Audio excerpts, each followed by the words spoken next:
Let's talk about how most developers in Batumi actually build. Why are there so many frozen construction sites? Where do they come from? And how does this whole system work anyway? Most of the construction projects you'll find here actually take 5, 7, even 9 years to complete, even though developers promise 2 or 3 years. And here's why that happens.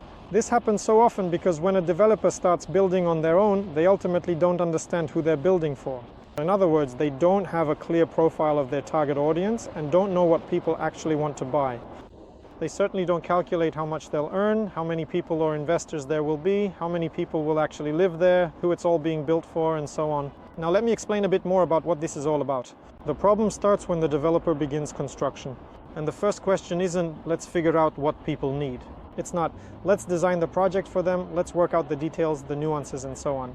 Instead, construction starts because someone has land, someone has money, or someone has some other resource. So they pool their resources and start doing something. The next mandatory step is, of course, drawing beautiful renderings. And it's these beautiful renderings that developers use for most of their sales. Often, as much as 80% of a building's sales happen when there's not even a foundation yet. And what's most interesting is that almost none of these projects have a detailed, well-developed technical plan. If you don't believe me, go to any developer. At the initial stage, at the start of sales, most of them won't provide you with any special technical documentation.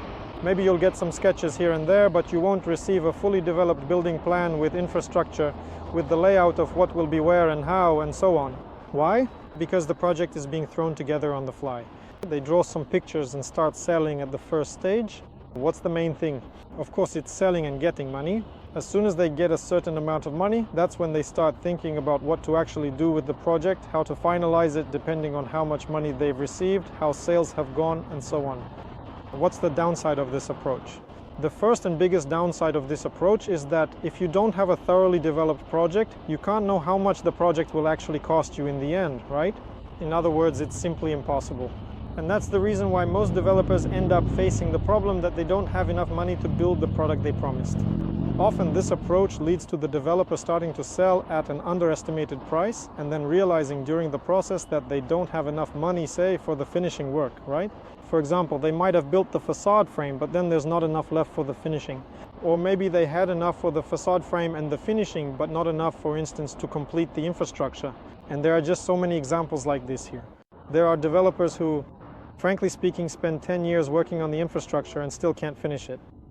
So what happens next when you take this approach and invest in such projects? Usually you invest at a really great price, you like everything, and for the first few months you're happy.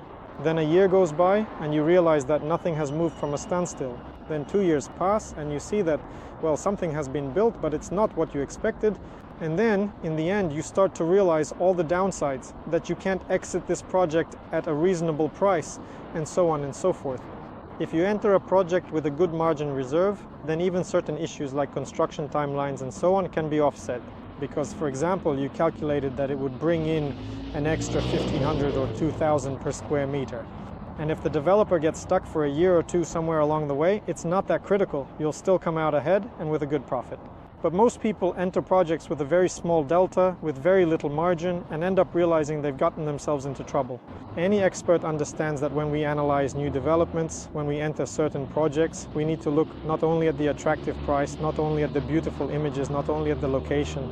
There are also dozens of other crucial factors that require even more attention in order to truly assess a project sensibly and understand whether it's worth investing money in or not.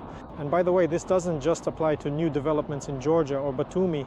This applies to new developments in any country where you are trying to invest your money. I talk about all these and other important nuances on my Telegram channel. I'll attach the link for you right now.